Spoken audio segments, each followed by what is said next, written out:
Episode 3. Knowing all that won't stop me looking for an escape, but it's enough to keep me from doing something truly reckless. Like trying to flee right now this morning. The kitchen is slightly more updated than the rest of the house. The appliances look like things I recognize, and there's power when I flip on the lights. I study the dusty, hanging lights. So the bloodsucker likes a little modern convenience after all. Apparently, he has some way to order in resources, which is useful knowledge to have. Such charm you have, little dhampir. I startle like a cat, straight up into the air and over a good 6 feet. The vampire doesn't move from where he's standing against the doorframe I just walked through. He looks amused. And healthier. There's a flush to his pale skin from my blood. The thought sends a pulse through my body, directly to my core. I didn't hate being his snack as much as I want to, and even as I tell myself I'll fight him to a standstill before I let him bite me again, part of me wants it, and wants it now. Part of me wants more. I glare, hating that now my face is flushed. If you drink any more from me, you'll kill me, and my father will probably make you wait another 25 years before he sends a replacement. The vampire, Malachi, pushes off the doorframe and takes a purposefully slow step into the kitchen. He looks like he's concentrating, as if it's more natural for him to move too fast for me to really see. You're here for a reason. Don't forget that. Why not tattoo sacrifice on my forehead in case I forget? His brows inch up. The last one wasn't so mouthy. And look what happened to her. I don't know much about the stranger who occupied this position before me. Only that she was chosen to continue Malachi's bloodline, and my father was infuriated by her ability to breed and stay alive. I'm not even sure how long ago it was. Thanks, but if I'm going to die in this house, I refuse to cower for the time I have remaining. His sensual lips curve, and I loathe I notice they're sensual at all. Are you mad I didn't fuck you earlier? My jaw drops. You're out of your fucking mind. I throw my hands up when he drifts another step closer. I didn't even want you to bite me. Another step. I retreat, and he stalks me through the kitchen. He's edging me back into the corner of the counter, and there's not a damn thing I can do about it. He finally stops a bare 6 inches from me and braces his hands on the counter on either side of my body. This close, it's impossible not to notice. No matter how run down the house, his clothing is new and smells faintly of tobacco and something spicy. He wears a pair of fitted pants and a shirt that would be at home on some historical romance about a pirate.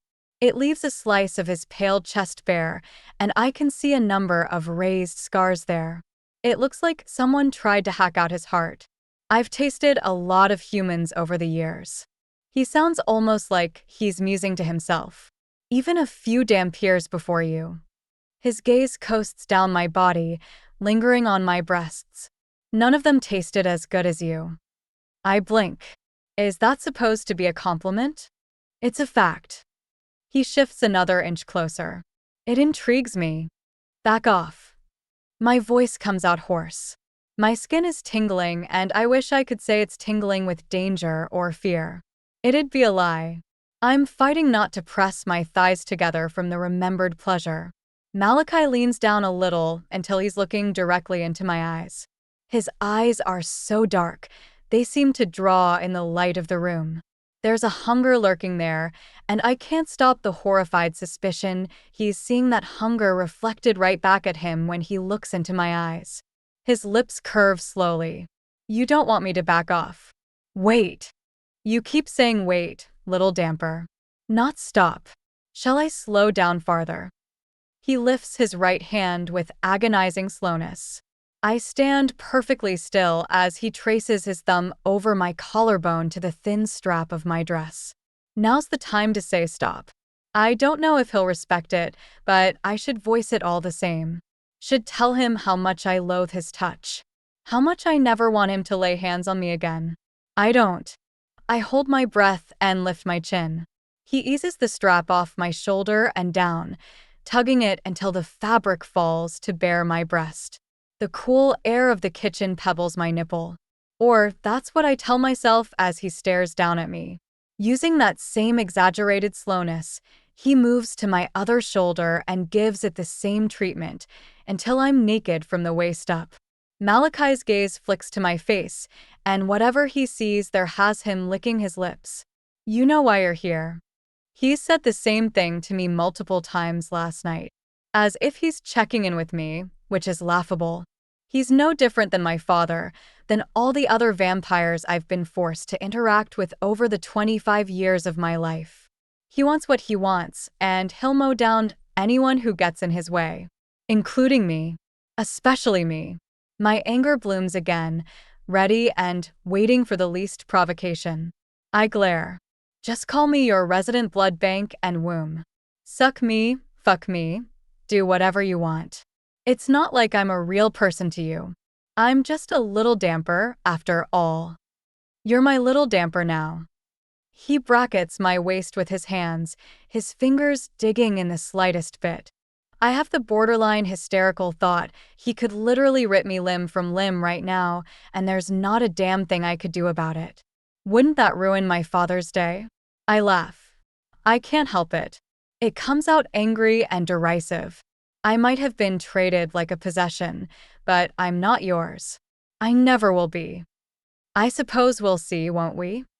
He closes the last bit of distance between us, and I lose my grip on my rage. It shudders out of me in a sigh that's almost a whimper. Malachi's so strong. I don't know why that surprises me. All vampires are stronger than they look. Hell, so am I, even if I can't compare to a full-blood. But there's something about the way he touches me, as if tempering that strength so he doesn't harm me sends my body into a dizzying spiral into desire. I am so fucked. I'm feeling generous. I stare up at Malachi's handsome face. What? I should be fighting right about now, but the only thing I'm fighting in my desire to arch against his hard body. He flashes a little fong and a quick grin. I'll let you choose where I bite you this time, little damper. But only if you speak quickly. You can't. I sound like I'm asking a question, rather than giving a command. I lick my lips, achingly aware of the way he follows the movement. Unless you really do want to kill me. I'm not hungry for your blood. He leans down, and his lips brush against the shell of my ear. I want to feel you come again. I open my mouth, but not a sound emerges. I expected a lot of things when my father laid out my fate in that cold way of his. Pain, torment, maybe even death. I didn't expect this. I'm not even sure what this is. What? I can bite you here. He gives my neck a slow kiss, dragging his mouth over the spot where he bit me last night. Malachi keeps moving down, stopping at the top of my chest. Or here. His gaze flicks to my face, and he descends to flick his tongue out and stroke my nipple. Or here. Do it. I don't even sound like myself. I sure as hell don't feel like myself. It takes everything I have not to reach for him as he holds my gaze and sinks his fangs into the soft skin of my left breast just above my nipple. Pleasure bows my back, and I cry out, "Gods, it shouldn't be so good." And then his mouth closes around my nipple, and it gets even better. He cups my other breast and loops his free arm around my waist, pulling me tighter against him. He strokes me with his tongue, and I'm lost. I barely register, letting go of the counter. 1 second I'm clinging to it for dear life, and the next my fingers are tangled in his long dark hair, holding him to me. My knees buckle, and he eases us to the floor with me straddling him. Careful. He's so fucking careful. He's not really taking blood right now, not more than a few drops. His hold on me is tight, but nowhere near tight enough to hurt me. Full story is available at novelpalace.com. Click the link in the comment section to get it free.